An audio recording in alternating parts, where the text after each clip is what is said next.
চন্দনেশ্বর মন্দির থেকে বেরিয়ে এখন আমরা সোজা যাচ্ছি একটা খুব সুন্দর অ্যামিউজমেন্ট পার্কের দিকে। নাম হচ্ছে তার ঢেউসাগর।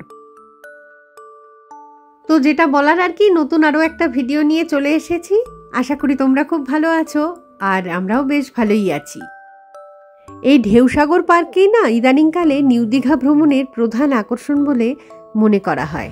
এখন এসেছি আমরা ঢেউসাগরে, ঢেউসাগর পার্ক। অনেকখানি কার পার্কিং স্পেস আছে, তো সেখানেই গাড়িটা পার্ক করে দিয়ে আমরা এবার ভিতরটায় ঢুকছি। তার আগে পার হেড 20 টাকা করে টিকিট কেটে নিয়েছি।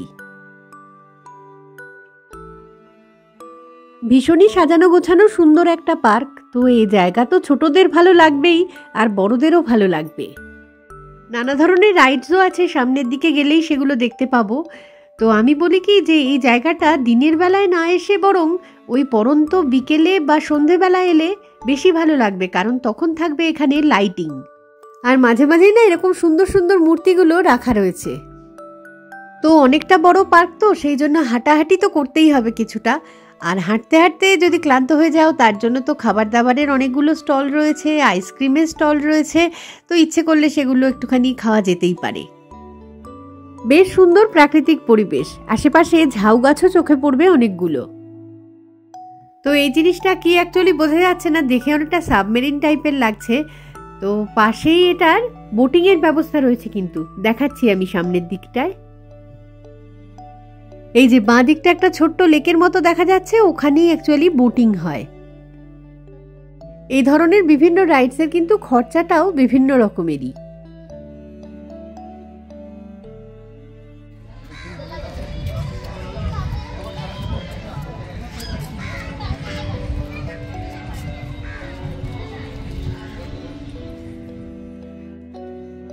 এখানে বাচ্চাদের চালানোর জন্য নানা ধরনের সাইকেল রাখা রয়েছে। তারপরে এই যে টয় ট্রেনগুলো রয়েছে, এগুলো খুব সুন্দর আর কি, বাচ্চারা তো ভীষণই এনজয় করবে।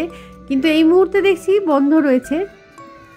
এই মুহূর্তে হয়তো লোকজন কম আছে বলে, নয়তো যখন পুরো ফুল হয়ে যাবে তখন এরা অন করবে। মনে হচ্ছে আমার যেটা, যে সন্ধেবেলার দিকেই লোকজন বেশি ঘুরতে আসে এখানে। এদিকটায় দেখছি আরও একটা টয় ট্রেন দাঁড় করানো রয়েছে। এই ঢেউসাগর পার্কটা কিন্তু নিউ দীঘার সি বিচের একদম পাশেই বলা যেতে পারে।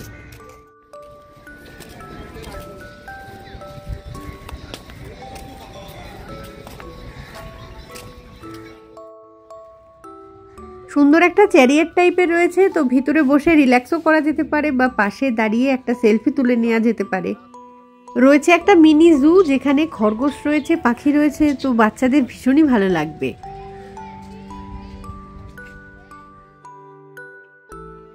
তো আমরা হাঁটতে হাঁটতে আস্তে আস্তে সমুদ্রের দিকেই এগোচ্ছি। তো এখানটায় খুব সুন্দরভাবে ঢেউসাগর কথাটা লেখা রয়েছে, তো সেই জন্যই এই জায়গাটায় দাঁড়ালাম। অনেককেই দেখলাম ওই লেখাটার সামনে দাঁড়িয়ে সেলফি তুলছে, তো আমারও একটুখানি ইচ্ছে হলো আর কি। লেখা রয়েছে আই লাভ ঢেউসাগর।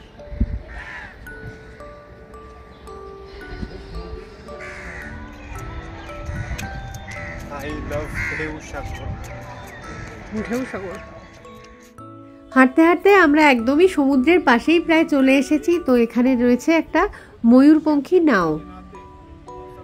তো এই যে নীল নীল জানলাগুলো দেখতে পাওয়া যাচ্ছে না, ওগুলো সবই কাঁচের, বোধহয় এর ভিতরে থাকা যায়। সেটা একটুখানি অফিসে যোগাযোগ করে নিতে হবে আর কি, কিভাবে বুক করতে হয় এক্স্যাক্ট আমি আর সেটা খোঁজ নিইনি, আমাদের হাতে এমনিতেই তো সময় কম। এই বিচ সাইডেও একটা গেট রয়েছে, তবে এটা দিয়ে যদি একবার বেরিয়ে যাই তাহলে আর ভিতরটায় আর ঢুকতে পারবো না।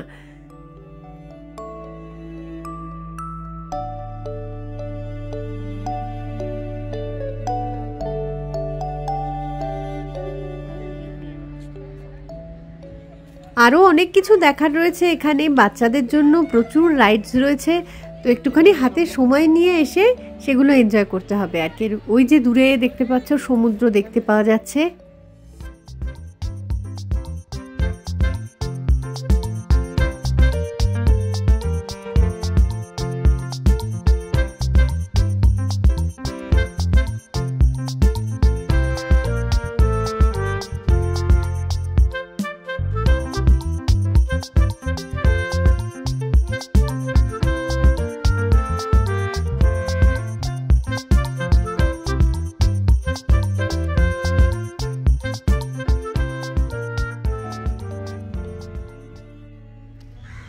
ঢেউসাগর পার্ক মোটামুটি আমাদের দেখা কিন্তু কমপ্লিট। এবার বেরিয়ে যাব এখান থেকে। তো একটা বেলা কাটানোর জন্য এটা একদম আদর্শ একটা জায়গা। আর এই জিরাফগুলো এখানে এত সুন্দর বানিয়েছে, একদম জীবন্ত মনে হচ্ছে। তো যাই হোক, এখন এখান থেকে সোজা আমরা চলে যাব নিউ দীঘার সি বিচে। তো নিউ দীঘার সি বিচের আশেপাশে গাড়িটা পার্ক করে রেখে আমরা এখন হাঁটা শুরু করলাম বিচের দিকে। এখানে কিন্তু নাইট স্টে করার জন্য অজস্র হোটেল, রিসর্ট এগুলো তো চোখে পড়লই। তো আগে যখন এসেছিলাম তখন এত তৈরি হয়নি, এবার যেন বেশি বেশিই দেখছি। আগে যেটা হতো আর কি, নিউ দীঘার থেকে ওল্ড দীঘাতে বেশি ভিড় হতো মানুষজনের, কিন্তু এখন সবই একদম সমান হয়ে গেছে, সব জায়গাতেই ভিড়।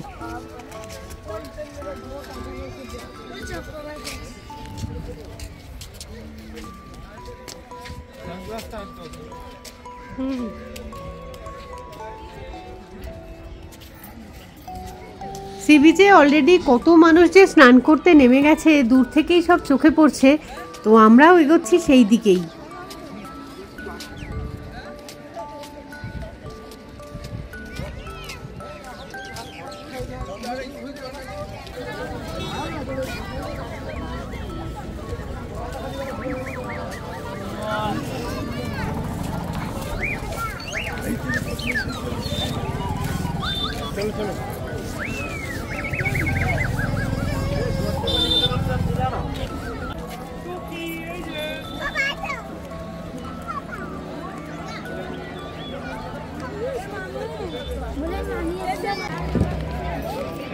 ঘোড়াগুলো দেখ না, ঘোড়া ঘোড়া।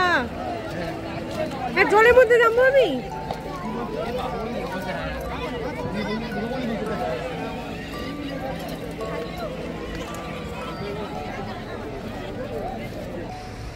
চলে এসেছি সি বিচে। তো আমি মোটামুটি পায়ে যাতে জল না লাগে সেরকম একটা ডিস্টেন্সেই দাঁড়িয়ে আছি, তবে বাঙ্কু এগিয়ে গেছে।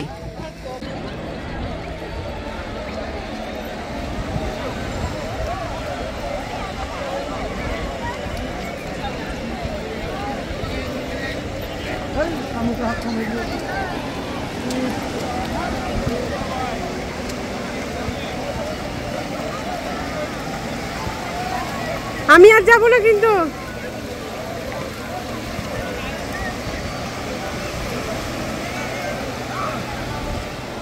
ফাইনালি চলে এসেছি দীঘার সি বিচে। তো এখন নিউ দীঘা এটা। তো বাঙ্কু নেমেছে স্নান করতে, আমি দাঁড়িয়ে আছি দূরে একটুখানি।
সমুদ্রের বিচ থেকে উপরটায় তো উঠে চলে এসেছি।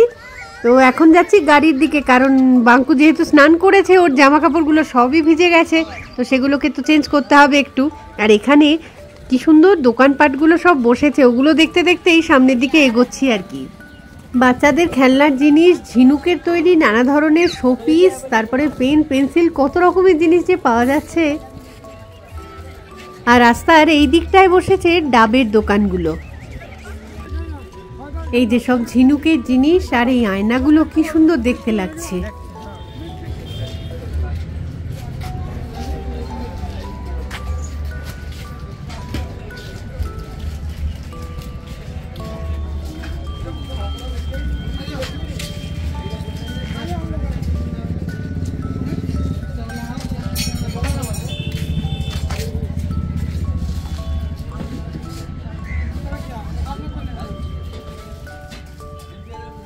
খাবার দাবারের প্রচুর রেস্টুরেন্ট রয়েছে।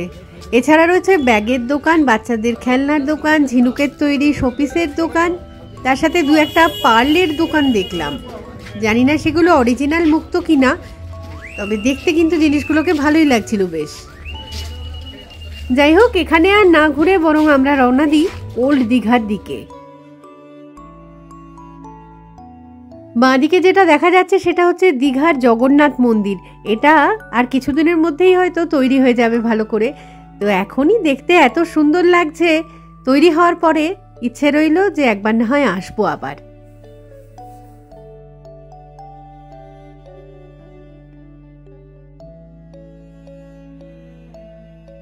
এতক্ষণ ছিলাম নিউ দীঘাতে, তো নিউ দীঘা থেকে এগিয়ে এখন চলে এসেছি ওল্ড দীঘার কাছে।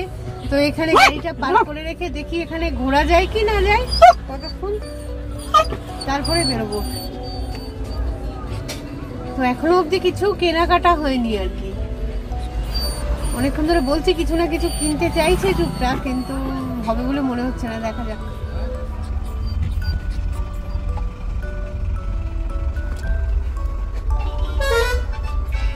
পেকু কই? পেকু আছে? ও পেকু, তুমি কই বেটু? পেছনের সিটে গিয়ে চুপচাপ ঘুমোচ্ছে আর কি। তো ক্লান্ত হয়ে গেছে ওরা প্রত্যেকেই।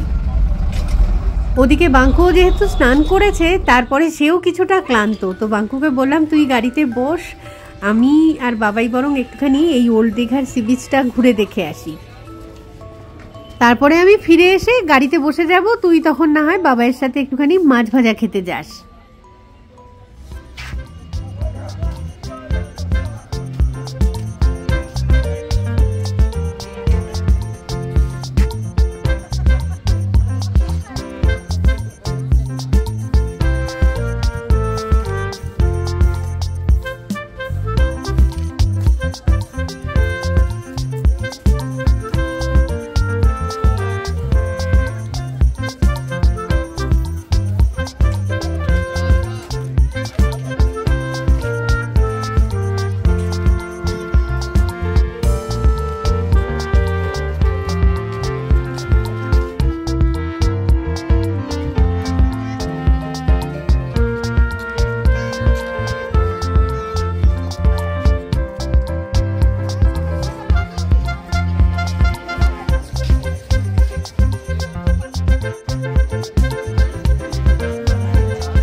এটাই হচ্ছে ওল্ড দীঘার সি বিচ। এখানেও তো জল অনেকটা সরে গেছে না, তো সানসেটের টাইম হয়ে এসছে, একটু দাঁড়িয়ে থাকলে সানসেট। ওল্ড দীঘাটা আগে কমে, তারপরে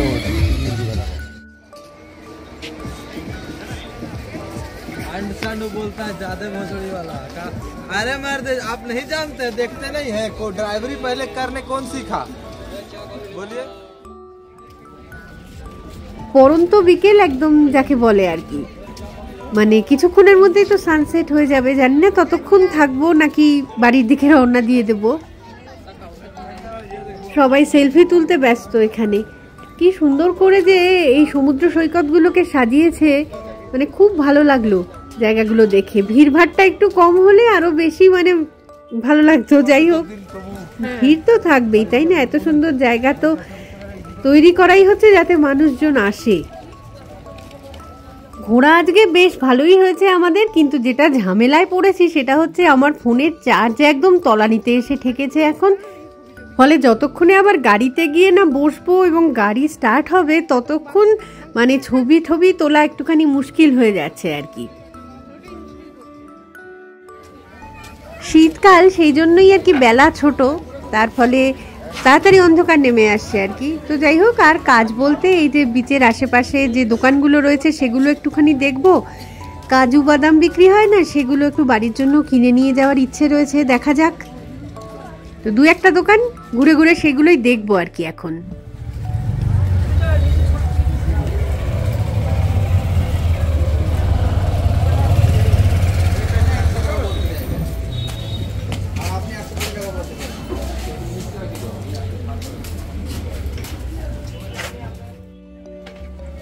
যা যা কেনার ইচ্ছে ছিল সেগুলো সবকটাই কেনা হয়ে গেছে। এখন দাঁড়িয়েছি এসে একটা চায়ের দোকানের সামনে।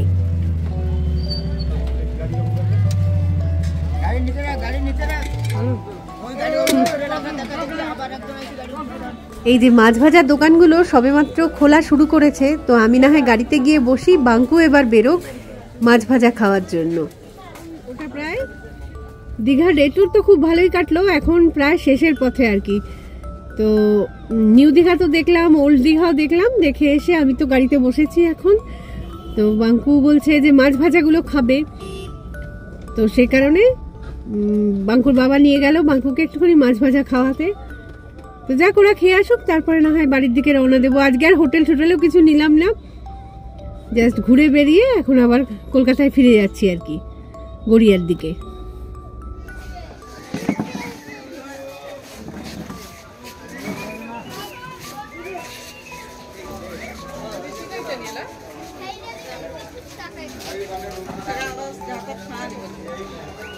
রাখো বস্তা রাখো।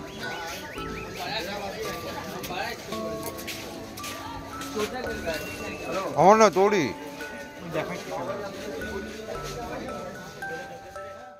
আশপাশ দিয়ে সব লোকজন যখন যাচ্ছে, প্রথমে সোনুকে দেখতে পেয়ে বলছে ডগি লেকে আয়, ডগি লেকে আয় করতে করতে পেছনে তাকিয়ে দেখছে যে বহু মানে অনেকগুলো ডগি নিয়ে এসেছে। তারপর সবাইকে একটু আদর সাদর করছে আর কি। আর সোনু এক নাগারে চিৎকার করে করে ক্লান্ত হয়ে গেছে। লোকজন যত দেখছে তত চিৎকার করছে। তো বাঙ্কু আর বাঙ্কুর বাবা মাছ ভাজা খেয়ে চলে এসেছে এখন গাড়িতে, আর আমরা রওনা দিচ্ছি বাড়ির উদ্দেশ্যে, মানে গড়িয়ার দিকে আর কি। তো যেটা বলার আর কি, শিলং থেকে কলকাতা আসা এবং কলকাতা থেকে দীঘা ঘুরতে যাওয়া, সেই সিরিজের আর কি লাস্ট ভিডিও সম্ভবত এটাই ছিল। তো এর পরের ভিডিও আসবে কিন্তু শিলং থেকেই। তো ততক্ষণের জন্য টাটা, আর সঙ্গে থাকার জন্য সকলকে জানাই অসংখ্য ধন্যবাদ।